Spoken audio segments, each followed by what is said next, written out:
G'day, it's Stephen, the Australian dog trainer here again, back with another episode about dogs. And today I thought I'd start with, well, where it all starts. You want to get a puppy.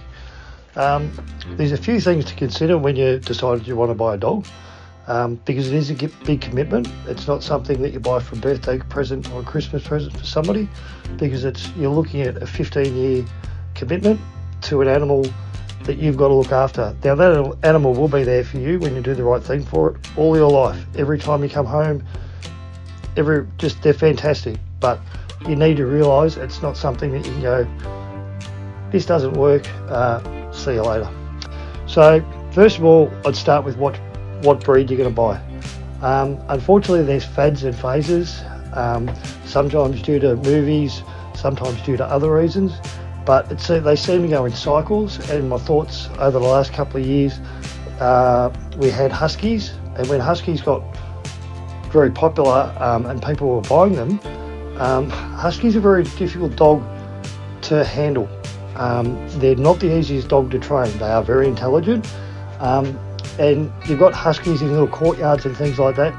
It's not a good thing. That's not what they're made for. They're made to run hundreds of kilometres a day, pulling big weights of 100 kilos on a sled, obviously not by themselves, but in a group. It's called sled dogging. Obviously the toy poodles come in, and new breeds come in, and everyone wants to go and get them. I'm not saying you shouldn't get one of these breeds. I'm just saying you need to think about your circumstances. How often do you work? What time have you actually got for your dog? What room is there for the dog in your house or property? You need to think of all these things and take them into consideration, so that when you bring your puppy home, for that 15 years, it's going to live a happy life, and it's going to live it to its full potential. And you can give it its full potential is the most important thing, is I guess what I'm saying. Now, when you do choose what breed you get, obviously you got to go and buy a puppy.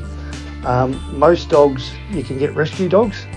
Rescue dogs is for another day, because they're a different circumstance, for the simple reason, if they're rescue dogs or street dogs, they will have had problems, and this is the reason they are rescue dogs or street dogs. A lot of them get saved, especially in some country like Holland that I'm in now. There's a lot of street dogs from Romania. All these dogs have been saved, but again, a lot of them are having problems with people who don't quite understand how to deal with these dogs. I've met a couple myself, and it was just about explaining to the owners, okay, you've got to look at this dog's past, and this is the way to go about it.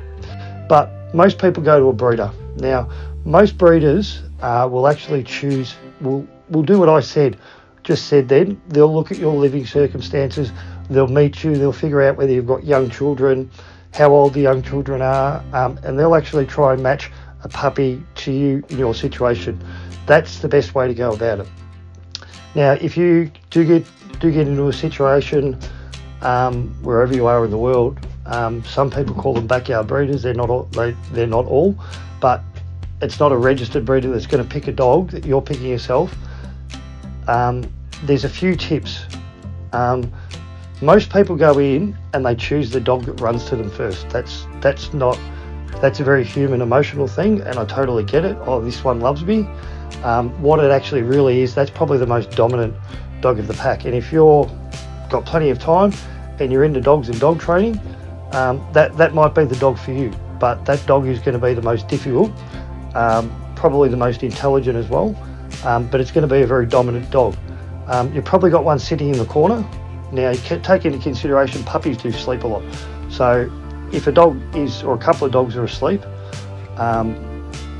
leave them asleep. But if they're actually hiding in the corner and they're scared, again, that's going to be a lot of work, because that's a very nervous dog, or what they call the runt of the litter. So then you've got another couple of dogs, depending on the breed and the name of the litter.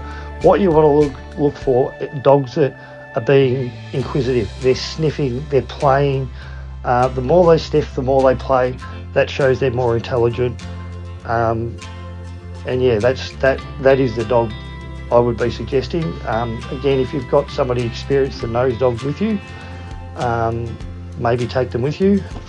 Obviously, everybody has their preferences, whether or not they want a boy dog or a girl dog. I've always had female dogs as training dogs because in the dog world, female dogs are naturally more dominant. So when you're actually going to the breeder to pick your puppy, actually ask him to split the litter up between males and females, and that way you're only looking at dogs you want, and you're not going to walk in and go, oh, that one's so cute, and then find out it's the wrong sex. Now, once you pick your puppy, you obviously need to go home and get ready for it.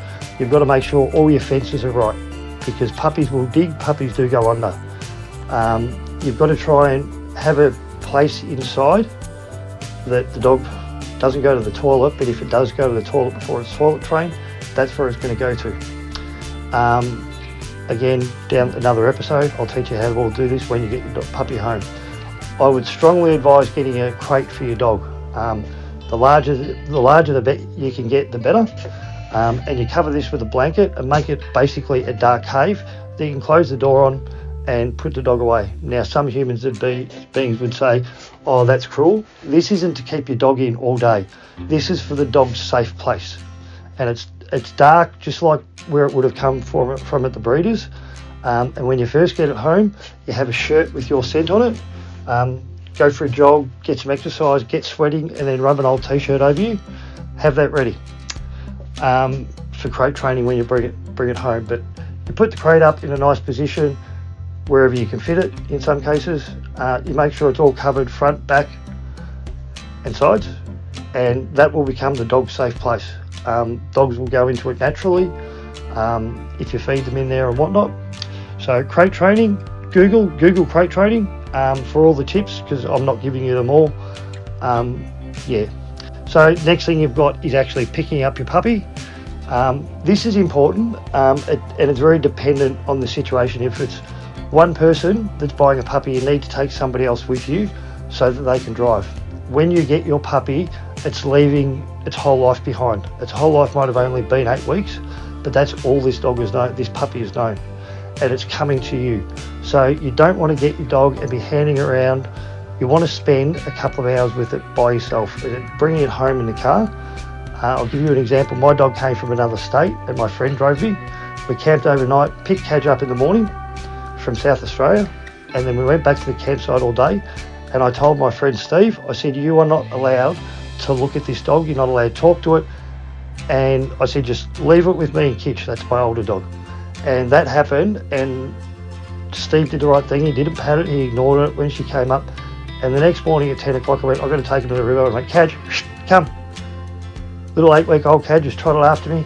Kitch, stay. Kitch just stayed there. Came back and Steve looked at me and goes, I can't believe the connection you made with that dog in 24 hours. First impressions, they really, really count. Now, if you've got a family on the way home, you need to try and keep the kids a bit calm so that you don't scare the puppy or overexcite the puppy. And if you've got a couple of kids in the back seat, they need to share it. If you're bringing it home to the children, when you introduce them to the children, try and make it one at a time, so you're not overwhelming and all the kids are grabbing.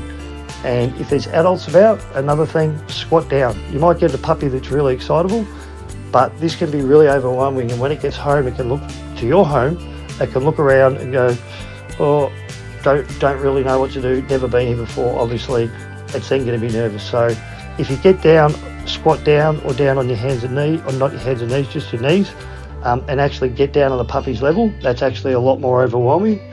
And again, try not to overcrowd it, because it's a lot to take in.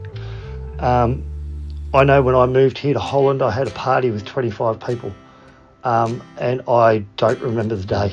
It was just way too overwhelming.